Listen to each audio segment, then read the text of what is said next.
and welcome back to the Dream Life Loading Podcast, episode 34. I'm your co-host, Skye. And I'm your co-host, Susan. How are you today, Skye? I'm fantastic, Susan. Obviously, I'm in a very different setup. I'm actually home. So I got home a couple days ago, and it's been fantastic, but it's been so hectic. So I'm happy to get into a little bit of routine now, but obviously it's just been fun to see family and see people and see my like hometown, because this is the longest I've ever gone without being in my hometown. So it's even just like doing little things like driving through town. I'm like, oh my God. So I'm great. I feel like very refreshed, very like happy to be in this like second half of summer part for me. So I'm great. Yeah. How are you? I'm so good. We had a little change of plans this weekend. I was literally packed. I packed myself, the dog, and all of our groceries to go to camp. And Chris comes in. He's like, "Would you be mad if we stayed home this weekend?" I was like, "Honestly, no. Like, it was the best weekend." I unpacked. I was not mad because usually that would send me into a Yeah. spiral, being like, "I just spent an hour packing, and now I'm gonna undo everything I did." But I was totally fine with it, and I'm so excited. And yeah, we ended up having a great weekend. We did a ton of projects that needed to be done around the house, which was great, Hmm. and spend time with family. So I cannot complain. I feel So like you texted me saying that. And at first I was like, oh my God, like I was ready to rant with you, being like, how could he like change the plans on you? And then I saw you were like, I'm so happy about this. Like, think about the growth from even like 3 months ago. Like the 6 weeks whole, ago. I know, literally, like I feel like both of us, like the whole go with the flow attitude, and like we're both still extremely type A. But I think there's Mhm. been like, I was so happy when you said that and you were like happy about it and not stressed about having to unpack or annoyed or anything. It was like, you know what? Mhm. This is gonna be better. And And you know what it was? I was so intentional about what I packed. That's why it wasn't a big deal. It was Mhm. like, okay, it's my Bay's weekender bag. Yep. Like, and I just did all my laundry. I'm gonna put it all away. And then that actually ended up me gutting my closet and my drawers and rearranging everything and folding and organizing things. And I got rid of a pile of clothes. Oh And it my was just, God. I needed to do that anyways. It So all it works was out. great. It literally all works out. I don't want to get into it now because it's so unrelated, but we need to do an episode on like organizing and like Yeah. creating a wardrobe that's like full of only pieces you like. And because I was going through that with packing too. It's like I can bring home like so little clothes because I know it's Yeah. like, okay, I'm only gonna wear these things. It's not like, oh, I Yeah. might wear that. It's like, no, you know what's in your closet is things you love. So that'd be Yeah. maybe like a when it gets closer to winter, when everyone's like kind of going through their closets for the new season. That would be a good episode to do. I think that would be really good. So we're gonna start a new little tradition on the podcast where one of us asks the question of the week and then we both answer it, and we want you guys to respond in the comments too, because we are interested to see what you guys have to say. So I So think Sky does not what? responses could go on YouTube if you're watching, or Yep.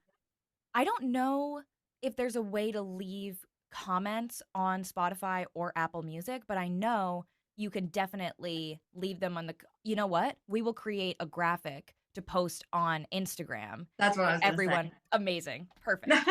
Perfect. That'll be so fun to go through. Yes, we're very excited to see your answers. So this week's question, which Sky knows nothing about because I sprung this on her 3 minutes before we started recording, is what color was your childhood bedroom? Oh, I have a very unexpected answer for this. So my bedroom is the same color it's been since we moved here 16 years ago, and it's blue, which no, It's like I not don't you. no, it's not. And but there's a very cute reason behind it. When we moved here, my parents they picked the colors for most of the house, and then they told my brother and I that we could pick our bedroom colors. And I was very, very, very into fairies when I was younger. Like I loved building fairy houses and so I loved like that vibe. So I wanted like a garden room with like fairies. And Mhm. so I wanted the walls to be sky blue so that it would look like there were fairies flying. And then for years, I collected fairies from like everywhere, and we would hang them on a piece of like fishing string from the ceiling. It Oh, was like looking back, it's like that was actually really cool. And I had like fairies from all different states and all different places. Like it kind of became a thing. It was like, oh, when we travel, if we find a fairy, bring it home. And so I had fairies and butterflies, and like the walls had like decals and stuff. So it was a really cool room. And now it's just blue because I took the fairies down, but I never repainted. But yeah, sky blue. That's very cute, and I like that it's your name too. I know. Well, it is fitting. Yes. My childhood room was yellow, which is funny That because fits. yes, I was gonna say everyone says that like if I were a color, I'd be yellow. Hmm. And that's my parents painted it. And then I moved upstairs to a room when my sisters moved out, and it was pink. And then when I got to change the color, I did a blue very similar to your blue. And then when I moved back downstairs, I painted that room yellow again, which is funny. And right now I'm looking at paint swatches for our kitchen actually, and Oh. I didn't even realize it, but they're all like pretty much yellow tones. Hmm. So So my parents, when we repainted our kitchen a long time ago now, but it feels recent because it was more recent than when we moved in. And we were like all looking at colors, and I found this one color, and it was called Center Stage. And I was very much in my theater kid era, which I hope I never grow out of my theater kid era, but it was like this has to be our color. And if you've seen my kitchen, Center Stage is neon green. And my parents are the coolest parents ever, and they were like, "That's awesome, let's do it." So, we literally picked it because I thought the name was so cool, and then now we have a neon green kitchen, but I think a buttery yellow would be so pretty for your kitchen. right? I think it'll warm it up. And that's Mhm. how we chose the color for our living room. It's silver ash. And Chris is like, it has our Oh, last name in it. you We're have getting it. to. Mhm. Yep. I It's love beautiful. that. And So it'll let be a us very, know. like a country vibe in the Yes. kitchen, like, very, Yep. like yeah. Oh, I Yeah. wanna hear everybody's. This is so fun. Yeah. Let us know in the comments. And let's get into today's episode. So today we're talking about money, which is green, but I know.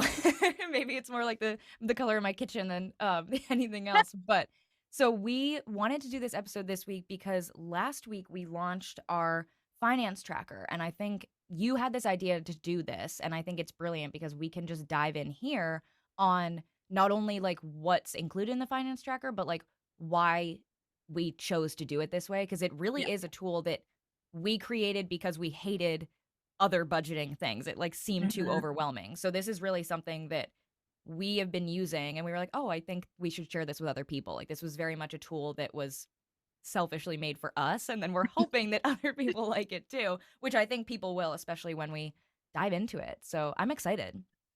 Absolutely. The first thing that I wrote down when I was making my list is time is money. My parents, Mhm. I grew up, my parents owned a business and their whole thing was time is money, time is money.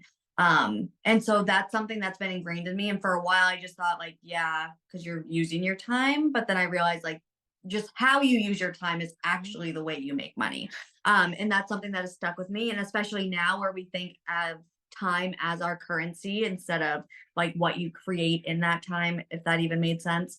But that's like kind of the foundation of my experience with money and how I definitely treat it now. And with being intentional with it, that's why I like this finance tracker that you created Mhm. because I'm being intentional with my time. I'm not wasting a ton of time going in and filling in a bunch of stuff that doesn't even really matter. Like what we have is very to the point and makes you see it like overall, but also you can dive into like the nitty gritty of everyday spending, which I love. Absolutely. I think there's such a balance, and I think not that anyone listening to this is going to think we're experts, but I think it's valid to say that we are not experts on this, and Yeah. this is literally just something that works for us. But from what I've seen in other finance trackers, budget trackers, whatever, it's that it's very like there's too much, like you said, like there's way too much going on, and I think there's a balance because you need enough you need enough things to prompt you to like keep track of Yeah. your money, but if it's too much then you're not going to do it because it's going to be like, "Oh, I don't have 3 hours to go in and put everything in." It's like it Mhm. needs to be like I think of this as a journal, like a finance journal, because it's Yeah. something that if you spend money every day, which I think in some ways I feel like most of us spend money at least like 5 times a week if you think about it. Like Yeah. even if it's $5 for coffee, like anytime you spend money, you can go in at the end of that day and just do this little journal prompt basically, and then you're good. So I think it can kind of be put into like your nightly rituals or daily if you want, or morning, like if you want to do it the next day or whatever. But this to me works, whereas some of them are like so overwhelming. And I think if you take the time, even if it only is 5 minutes, if you take the time, then you're seeing, okay, I spent this money instead of if you're not spending the time at all, money can go, and you're never gonna realize it left. So if you're being Yeah. intentional about it, like, forcing yourself to take the time to say, like, "Okay, I spent $5 on coffee, I have to write that down," you're probably gonna think twice before you do it again if you're trying to spend less money. Like, it depends on, like, where you're at and what you're trying to do, but, yeah, I think being intentional was the whole goal of this. I'm a very goal-oriented person, Mhm. and if I don't have a goal, especially with money, then, like, the rules are gone. Like, I'm gonna be at TJ Maxx, I'm gonna be at Starbucks, I'm gonna be online, like, it does not matter. So this, even if I don't have, like, especially now, so, like, we bought our house, and that seemed to be, like, the goal for a very long time. And then once we have that, we're comfortable with our bills now, and I was like, "Oh, so now we're just, like, living life," and Chris is like, "No, we still need to be saving." And this has really helped me with that because even though it's not necessarily like, a we're trying to save X amount for this, Mhm. with this, it makes it feel like goals because it's like, I don't want to have that many red X's, or I Yep. want to have, I want it to be more green than red on my monthly spending thing. Yeah. Um, and that's been huge for me. It's like we talked about with Goodreads last week. It's like you're Yeah. in competition with yourself where it's like, I Yeah. want 6 green squares this week. But it's like, Hmm. and then, so it's you're not competing with anyone but yourself. And I think so if we're gonna talk about maybe we should go into it. So if people haven't seen this, they understand what we mean by green squares and red Yeah. squares. But the tracker is meant to be something that there's monthly pages, daily pages, and then yeah, monthly and daily pages, and they can be duplicated, erased, whatever. So this is something that you could use over and over and over again. Like it never ends, basically, is the idea. But that first page that we're talking about is the month overview. And we both picked green and red, and is blue your neutral day. Yeah. But then we designed it so that you can put in whatever colors you want. So if you have a day where you made more money than you spent, it's a green day. If you had a day where you spent more money than you made, color it in red. And then if there's a day where you didn't, I think neutral day. So let's say either you made 50 bucks and spent 50 bucks, or you just made and spent nothing, would be a neutral day. And those are almost the days that I aim for, those neutral days, because I Yeah. think for us, like, okay, I know when payday is. Like I know when I'm going to be able to make those green days happen, because if you're not making money on a day, you can't make it Right. green. So the blue days for me are like, okay, if I don't spend money today, that's a good, like, that's a blue day. Yeah. That's like, that's what we're working towards, because we can't, like, we can't pay ourselves every day, so you have to kind of like, what can we control? I think is kind of the whole thing with this, is picking control with your money and kind of getting a handle on it. Um and then the daily money log. I feel like if you're looking at this, this could seem kind of annoying to have to put in. The daily money log shows the amount you spent or made, and then a description of the item, and then a daily total on either how much you made or spent, and then the item. So there's a second section that shows the item and then the reason for purchase. And I know for Mhm. me, that reason for purchase, Huge. that's a little hard. It's so important, but it's like, okay, I went to TJ Maxx, and it's like, what was my reason for purchasing that? It's like, was it just that I wanted to spend money? Like, was it that I needed to shop? So forcing yourself to literally write down, and if it's groceries for the week, like literally just put that. Like it doesn't, not all your reasons have to be like Right. calling yourself out, but I think it's a really cool way to hold yourself accountable and be like, okay, like I did this yesterday, I'm not going to do this again tomorrow because I became very aware of it. Um Yes. and then we have our item categories, which we put examples in this too. So once you download it, you'll be able to see, and this will really make more sense. But the item categories just give you a way to see where your money's going. Like if all your money's going to Starbucks, you can easily see that. If all your money's going to takeout or clothes, whatever it is, it just makes it easier to see that.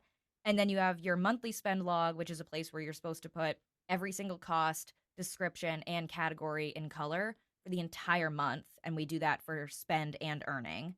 And then a journal reflection page where we give you a ton of different questions to answer and Yeah. reflect on. And then the preparing for next month page, I really find this one beneficial. Yes. I With what that my favorite page.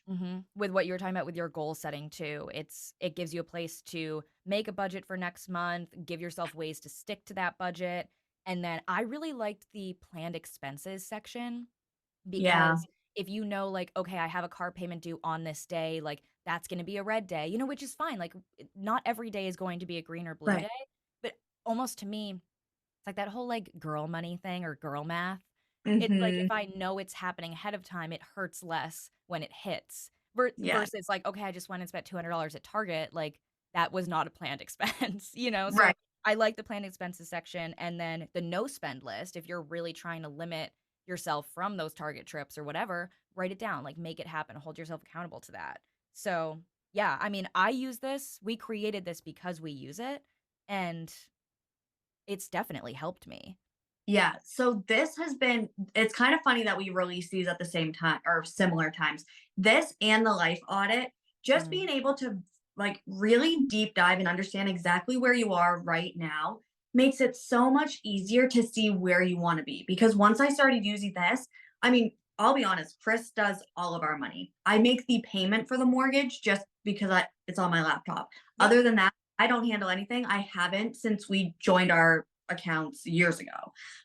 So it's one of those things where it was like I had no clue what was going on. Yeah. And now I'm so much more aware of it, at least from my spending, which the man doesn't spend anything. He, just collects money off the side of the road. But I'm more aware of it. I'm like, okay, like this is where we are right now. I want to be making 1,000 or five Yeah. thousand dollars per month. How can I do that? And then it's shifting my mindset into different ways that I can bring in more passive income to supplement whatever our spending or wanting to go on a vacation or putting more on our mortgage every month. Yep. And that's been so huge. Yeah. I started the first way I started because I think I was really bad about money in college, which I think so many of us are. Like it's just, and I'm trying The not to like coping mechanism. it. No, it seriously was, and I think especially like when we went through college during COVID, so it was like let's online shop, like we got to fill the void. You know, it was awful. Yeah. But anyways, I was like, I really need to get a handle on this, and the way I started doing that, it sounds so crazy, but I was just using the Notes app in my phone, and I was doing a money log. And I literally would Mhm. make myself write down every single thing I spent money on and what the purchase was. So it's like, okay, Yeah. $5 at Starbucks and then okay, $35 at Target. And I made myself write down. And like friends would look at me like after dinner or whatever if I'm like sitting there like writing down and they're like, "What are you Mhm. doing?" And it's like, I need to get a handle on my money. Like I need to make myself like stare at the purchases in the eyes and be like, this is what you're doing. Like, Yeah. like take responsibility for this. And it helped me so much because I looked forward to the moments when I wasn't having to write down what I was spending. Like I became Mhm. the blog I wrote about being a shopaholic. Like, This all kind of goes together. But I realized I was first like so addicted to spending money and it wasn't even that I wanted things. It was just like the rush of spending money. I like mhm. craved it.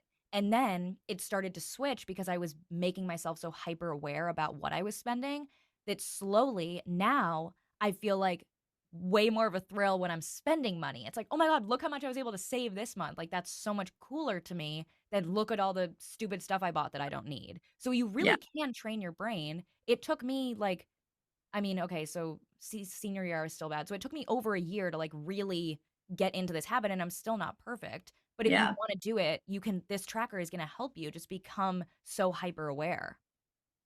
Our like between Chris and I, our biggest fights were always about money. Hmm. And it was because I couldn't talk about it. Yeah. Like my especially when I was a teenager, everyone was like, "You're so bad with money," because I was always spending. And it was that narrative of like, "You're terrible with money, you're never gonna have money, you're bad with money." And so to cope with that, I would like stress shop.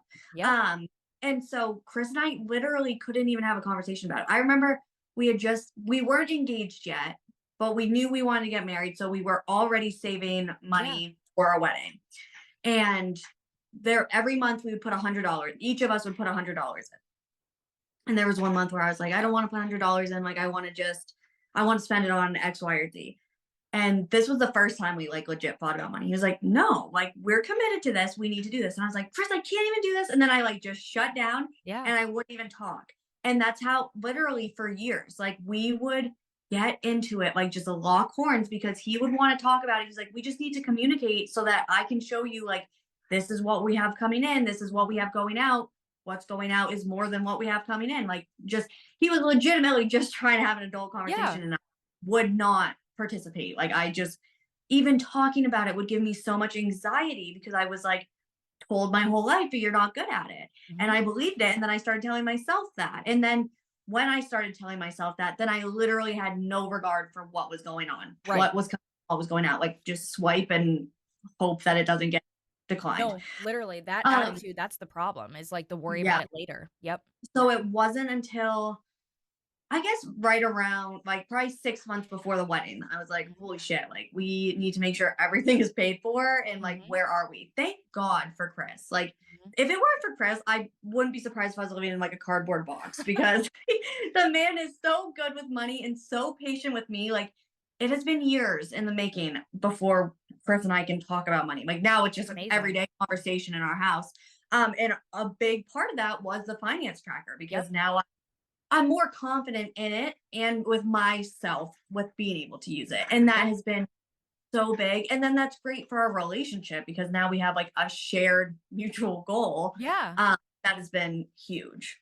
I love the point you're making about how you can't be afraid to talk about money with yourself. And Yeah. then, like, so, like, you don't have to tell everybody what money you're spending, but I think with your spouse, that's obviously a very important conversation to be able to have. But you Mhm. spent so long just avoiding the topic with yourself. So how are you Yeah. supposed to then go and be like, yeah, Chris, I spent this money today when you didn't even want to acknowledge it to yourself? Yeah. So I think that's like a whole piece of this, because if you're writing it down every day and putting like why you're Mhm. spending it and what you're spending it on and all of that, it makes it easier. Like you can admit that to yourself, like this is okay. Like I plan to spend this, or no, I know based on my budget that I'm allowed to spend this, and like it's all there. Yeah. And it's kind of funny like talking about this now I'm thinking and every time it would be like once a month when it's time to pay bills, Chris would be like, "I'm not trying to stress you out, but we need to talk about this. Can you Mhm. open your Discover bill and like tell me how much we need to pay?" Yeah. And I couldn't tell you the last time he had to preface a money Mhm. conversation with that starter because it would I would just like instantly shut Yep. down or I just throw my phone and be like figure it out. That Yeah. is the one nice thing though. I don't know everyone's money, like how they use money. But with Discover, which is not sponsored, they give you a spending analyzer. So it Yeah. shows you all the categories and it's like a circle and colorful. Mhm. And that's like, I like that now. That Mhm. used to stress me out because it'd be like, oh my God, look at how much money I spent this month or this year. But now it's kind of cool to be able to see those different categories, which I agree. essentially we're doing manually with the Mhm. finance tracker. But Yep. And uh, I think if you're someone that's not used to like writing, because I mean, this is on your iPad. We use it on our iPad. You could print it out, you could put it on your computer, however, but if you're not someone that's used to writing, I think you could see this and be like, I know I wouldn't stick with that, but I think Mhm. there's really something like so important about taking the time to hand write something. And I think Yeah. especially with this, like if you're wanting to get a handle on your money, if you're forcing yourself to hand write every single expense you spend, that's going to take time. And that's why we have it separated by days and weeks and months. And you can really, it's not like you're going to sit at the end of a month and do all of your expenses at once, but it forces you to really just keep an eye on it and be, like you said, like those conversations with Chris, they aren't scary anymore because you're just in the habit of doing it. It's like, oh yeah, I spent this money today. Like I write it down. Like you don't have to be ashamed or afraid because you can trust that you're getting a handle on it. Absolutely. And the other thing that growing up, my parents had a rule. It was the 50-50 rule. So for every dollar I made, 50 cents went into my savings, 50 cents was for me to do whatever I wanted with. And I remember resenting that rule up Hmm. until I was 18, I guess, and financially free from my parents. Sure. Yep. Because when I was a kid, I wanted an American Girl doll so bad. And my parents were like, either ask for it for Christmas or save your money. Yep. And it took me, I don't even know, all summer, part of the spring, all summer, and all fall. And I finally had enough. I had $100, which I don't even know what, I don't want to know what they go for nowadays. But I got my Felicity American Girl doll. She was Oh. being discontinued at the end of December. I saved up all my money. I got her, and she came in the day I actually had oral surgery, and she came in the mail. And it was like the best thing Hmm. ever. But I remember being so freaking frustrated because I actually had to make $200 before I could get her. I was like, Mom and Dad, Right. please just let me get in there. Like, no, like they were sticklers for that. That I bought an MP3 player because I wanted to listen to music with headphones. That was like the Mhm. coolest thing. $30 and I paid for it in change that I scrounged up around the house because I wanted it so bad. Well, it was $60, but Yeah, whatever. yeah. And then even as a teenager, my car, I bought my first car and I had to earn double Amazing. to buy it. And they stuck to that. And I remember being like, I will never do this to my kids. Oh no, my kids are Yeah, gonna get it because it's huge because now there's Chris and I, we're like the dinks, we're the dual income with yes. no kid yet. Um, and we have a percentage that we put into our savings after, like, once our checks Yeah, come in for insurance, taxes, and our 401ks. And then we have a separate investment, bills, and then we have what we're saving just for a rainy day. yeah, But, it's and amazing. that's been huge. And having that, already having that practice, like, if you do 50-50 when you're a kid or whatever percentage you want, though, then when you're older and you do have bills, it's really not that much different because Yeah, 20%, like, if it was 50-50, now 25% of that is our monthly bills. And then the other 25% of that is just whatever. yeah. So we're still saving It's quite a a bit, but great just having, habit. yeah, Yep. Something this I thought of it when you were talking about having to save up and basically save, not basically, you were having to save double just to buy something you want, especially as a kid. Like that took a lot of time to save up. Something I started doing a couple years ago, and I still do it, is if there's something I really want, like it would be easy, not always, but we could just go out and buy it.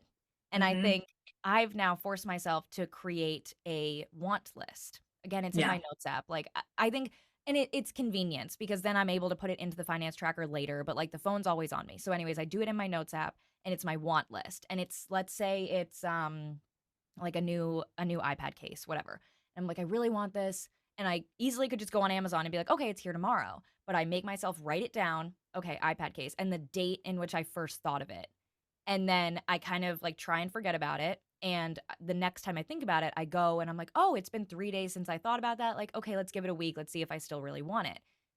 80% of the time, I don't think about it and I don't want it. But then mhm, that 20% of the time where I do still think about it, it's like, okay, I know I really want this because I've been thinking about it for 2 weeks, 10 days, 3 months, whatever, like depending on yeah, how big the item would be is kind of how I base it. But that want list has really stopped me from being such an impulse spender, which was a huge yeah. problem for me.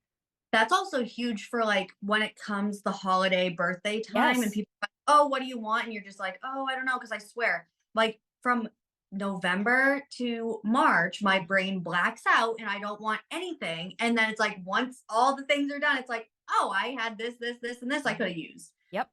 That's huge. And I mean, I'm a December birthday, so a lot of it Yeah, gets lumped together. So, and again, it's not about like, but it is. People ask, and it's not like you and I are sitting here like, oh, I want this, this, and this. But people do ask. People want to buy you gifts, yeah, whatever.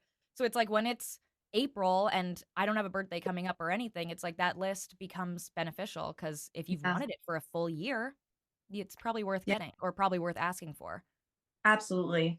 My last thing on my list about money was reading because I was like, I'm terrible at money. Obviously, I need to learn something. So I Yeah. probably bought 15 to 20 different money books. And when we moved from the apartment into the house, I binged our bookshelves because I was like, I'm never going to read these again, or I don't want to carry them up 3 flights of stairs. So Fair. I have narrowed it down. I only kept three and I reread these on a daily basis. So if you're trying to get into money or if you do have something working for you, but you want more, I highly recommend these books. This is the You Are a Badass from that Yep. collection. This one's the Making Money version.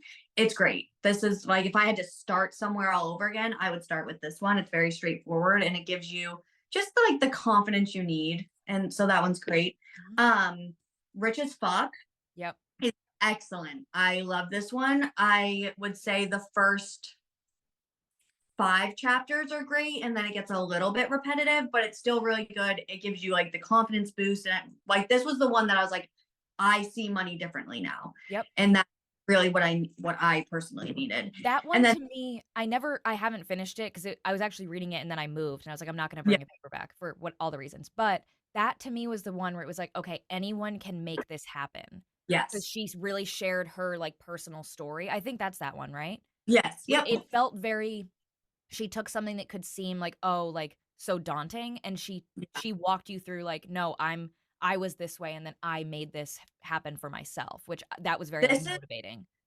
absolutely. And this is the one where it's like you will go through like Yeah. highlighting, like there's a lot of just little one-liners in here that really change your perspective. And Yep. yeah, she does very relatable. She has a very casual tone. It doesn't feel Yeah. like she's down to you. I think that's what got me on a lot of the money books. It was these experts that were talking here, and I'm like, I'm here. I need someone to meet me like down Yeah. here. Yeah. Or even a little bit higher so I can, get up to that level. But the space was too big with a lot of the money books that are recommended. Yep. This is my all-time favorite money book though. Like if you're ready for it, this one is it. It's one of the best ones. I don't know what awards it's won, but it's really more of like a science, Yeah. both of money and its history and of people and how we use currency. But then like it gives you legit steps on how to make more money. Like it's if you're ready for it and you're ready to listen, this is the one that you should get. And this is Think and Grow Rich by Napoleon Hill. I think you sent me that book to Italy. That was how important it Yes. was for me to read that. I Yeah. remember before we realized how terrible it is to have to send things to another country, we went through the hassle and you shipped that to me because it was That one was fun. yep. Yeah. That's like if you are looking to like change your life and you want to invest in like X, Y, and Z for books on reading, that one, Atomic Habits, Yeah. and Project. Like those three Happiness books will Project. Yep. get you through your life change in Mhm. all of it. I would say like I mean until we write a book, which I think definitely a Dream Life Loading book is certainly on our like On its way. yes, on our list for sure. But until we write one, the Dream Life Loading like trilogy, you're Yeah. totally right because it's the money book. What is it? Think and Grow Rich? Yep. Yeah. And then Atomic Habits and Happiness Project. I wanted to say that again to make sure everyone could write that down because that is like those are Yeah. the three that have I don't think we would have Dream Life Loading if you and I hadn't read those Read. books and like Yeah. changed perspective in those ways. I fully agree. Mhm. Yep. Speaking of books, before we transition into favorites, I thought it would be fun because we're in such a reading era right now if every week we share our current read and what it's Oh, about. And like if you read a couple books this week, like share or like share your favorite, but just like I don't know, like we've become such book girlies. I think it would be fun to share the wealth. I love that. Do you want to start? No, you can go ahead. Okay, so I'm reading Hotel Nantucket, which Skye talked about last week. Obsessed. And it's the perfect change of pace from what I have been reading. I've been reading like murder thrillers, that sort of thing, which always seem more fast paced because you have anxiety and like you need to know what happens next. Hotel Nantucket is just like I'm on the beach and I'm listening to all the gossip and I'm seeing all these different lives unfold. And it is brilliant. Like usually there sometimes it feels like there's no purpose and it's just beautiful. It's like I don't even care. Like I'm just happy being a fly on the wall watching these people's lives unfold. Like and there is like scandal and sass and Yes. all the things. There are those elements, but you're not like so vested in one character, which I think is nice. Like she took the time to develop so many different characters and just you can really engulf yourself in the Cape Cod, Nantucket summer and I Yes. don't feel the need to go there because I can just read it and experience it from the comfort of my own home. Right. I would love for that book to be turned into a movie Oh, because it would be fun. the way that I mean, I almost feel like I don't even need it because the way I'm able to picture it from the way she Mhm. describes everything. And yeah, Elin Hildebrand, the way she's able to like create characters is Yeah. something it's incredible because like you said, like there isn't a main character in that book when you think about it. Like there No, kind of is, but there are so many people that take such a like a center they get the stage, center attention. spotlight. Yeah. Yes. Yeah. Yeah. No, I love that book. That's one of my favorites over the whole summer for sure. I've been loving it. I'm reading it's called Tom Lake. I had never heard of it, and my fiance's mom actually texted me, and she was like, she either just finished it or just started it. I forget where she was when she texted me about it, but she was like, "This book is so similar to like your life." She said the woman, like the character in the book, grew up in Durham, New Hampshire, or grew up in Durham, New Hampshire, went to UNH, and then did theater in high school. And like she was a theater kid and she actually like took it further. And so the whole book is about this woman's journey of like growing up in small town New England, going to UNH, and then kind of like making it big as an actress, and then kind of going from there. And the book is told, she's kind of telling the story of her life to her daughter. So it switches between like current day and then like her story. But I was like, oh my God, I have to read this book just because it talks about UNH and Durham. Like, that's wild. And Yeah. I'm enjoying the story, not more than I expected, but I didn't have an expectation for the story just because I was so excited to read it based on like the setting of it. Yeah. But I'm really enjoying it. It's a different type of read for me. It's a little bit heavier and a little bit slower. I think I've been reading, like you said too, like a lot of like fast paced, like read them in a couple day books. And this one's taking me a little bit of time, but I really enjoy it. So I recommend it. It's on Reese Witherspoon's book club book pick list. It was one of those. But yeah, it's wild to like hear them talk about like the summer camp she went to, and I'm like, "Oh my God, I went to that summer camp." Like, it's so cool to see That's like so all the Durham stuff that's being thrown into this book. So, I'm loving it. It's fun. I saw that you were reading it on Goodreads last night, actually, and Mhm. I looked at the description. I was like, oh, because I saw the cover, and I don't like to judge a book by its cover. I'm Yes, like, I'm very surprised Sky's reading this. Like, what is this? And so I pulled up the description, and I was like, oh, this looks great. And I actually added it to my good. TBR. You would love it. It's and again, I'm so happy. This is why I'm wanting to share books and stuff on Yeah, here because you don't like it's so easy to just continue reading in your genre, keep reading the yeah, author you know, but when she texted me that, I was like, I this goes next on my list. Like, I'll cut yeah, everything and read this now because it's fun to like read out of your comfort zone and read new things. But yeah. yeah, I recommend it. I mean, I'm only 100 pages in so far, but it's a nice change of pace. I like that. My favorite for the week was actually being productive again because since having Mm. COVID, either my energy or my brain just we weren't aligned, and this weekend was great because I actually got to like use my body and like take the wallpaper down, and we're painting and finally getting to do these household projects, and it just feels nice to be productive again. Like, it's been a month and I was really convinced there. I was like, maybe I just won't be the same again, but Yeah. I feel so good, and it's just been rejuvenating. Like, and not exhausting. Like, I'm not working myself to the bone, but just Yep. to be productive again has been very nice. That's amazing. I'm so happy to hear that because, like, knowing you, it I was was really frustrated. weird. Yeah, it was It was but it was just a weird headspace, and obviously I knew it was because you were sick, like, I knew the reason for it, but it was still like, "This isn't Susan," so I'm so happy to hear that you're back on track. yeah, it was frustrating to like be in your body and it not be doing what you want it to Yeah, do. for Both sure. your like I remember just sitting at my computer and I'm like, I don't like I it's just fog. Like I Yeah. can't even think. And my brain goes so fast. I think that was it too. Like, on an average day, my brain is like constantly going until Yeah. I shut it off at like 6 or 7 and hang out with Chris. Mhm. And for it to just be so quiet, and I couldn't even listen to Big Booty Mix, guys. Like, that is the severity of this brain fog. I was overstimulated by Big Booty Mix. Yeah, And now I'm back on my shit. But it's good.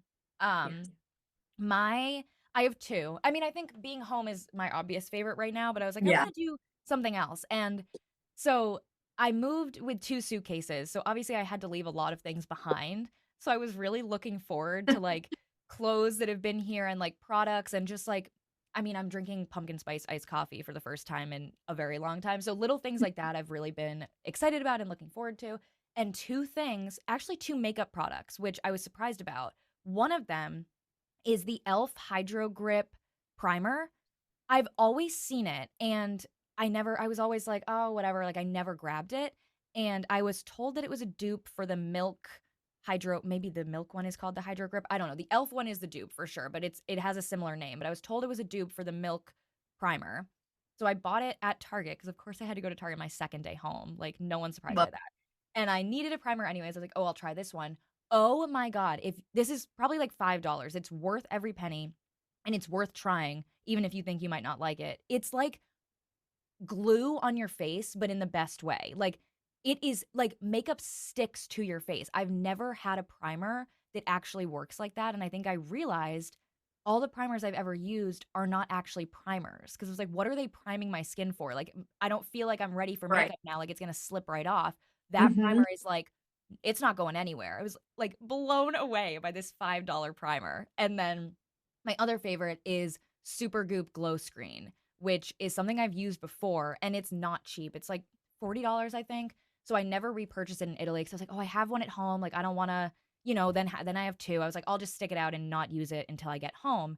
And I wish I had bought it in Italy. It's that good because it's a sunscreen, so it protects your skin, but it has this beautiful glow. And it's a little bit tinted, so it does have color, but it's not like a heavy foundation or even a CC cream or anything like that. It's just like, it looks like you've been out in the sun all day and you're like sun kissed and like even skin tone. It's stunning and it wears so well, especially with the Hydro Grip primer. So like that combo is like the perfect summer glow to me, and I miss the glow screen so much. It's expensive, but I really believe it's worth every penny.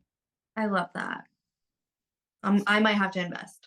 I recommend it. I really do. Even like you can get it into the fall. Like you can still be Yeah. glowy in the fall. I think it's worth it. But that primer, if I'm gonna recommend anything, it's so worth it. And it's dirt cheap because it's Elf. Yeah. It's like Elf, they really know what they're doing with the dupes. I really like their moisturizer too. Yes. Yep. Yep. I like And their Elf. setting spray, like I'm seeing more and more that Elf is really stepping up their game. They are. My favorite quote of the week is, "It's only embarrassing if you're embarrassed." And Ooh.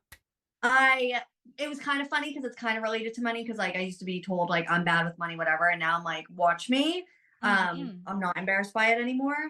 And just in general, like, it's only embarrassing if you're embarrassed. And I have actually Chris actually said to me the other day, he's like, you've gotten really good at not being like super embarrassed. Because if you guys haven't, well, you haven't because he's never been on this podcast, but Chris and I will banter back and forth.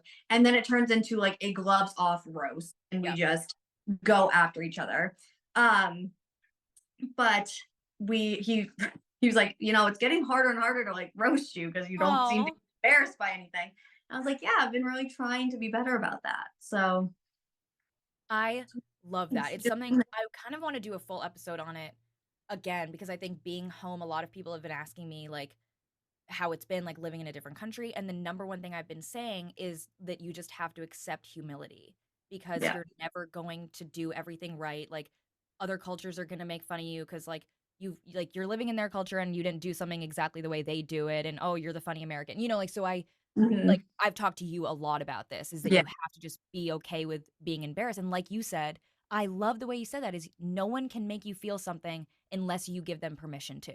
Like you have Yeah. the choice and you're choosing to not be embarrassed. Oh, that Because needs you're the only one who's gonna feel it. And Yep. that's the thing.